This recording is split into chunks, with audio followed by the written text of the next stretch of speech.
Hi dear friends, good morning. Breakfast കഴിക്കുക. ഇന്നെന്താന്ന് പറയട്ടെ, ഇതാണ് ചെറുപയർ ദോശ.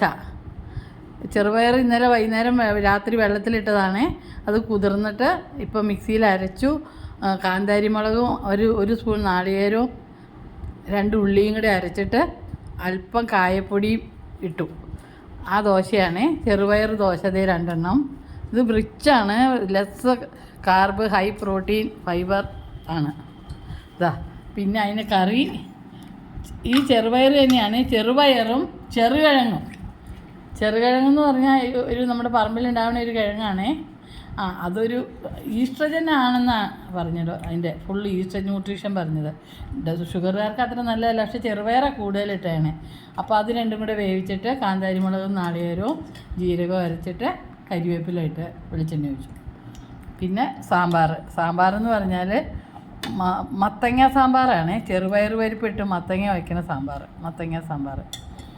അത്രേ ഉള്ളൂ. അച്ഛനും ചെറുപയർ കറി, മത്തങ്ങ സാമ്പാർ. അച്ഛൻ ചപ്പാത്തിയായിട്ടാണ് കഴിക്കണേ, 2 ചപ്പാത്തി. പിന്നെ ഗ്രീൻ ടീ, 2 പേർക്കും ഗ്രീൻ ടീ. അപ്പോൾ കഴിക്കട്ടെ ഗൈസ്. ഇൻസുലിൻ എടുത്തു, കഴിക്കട്ടെ കേട്ടോ വേഗം. Okay, thanks for watching. See you in the next video. Till then, bye.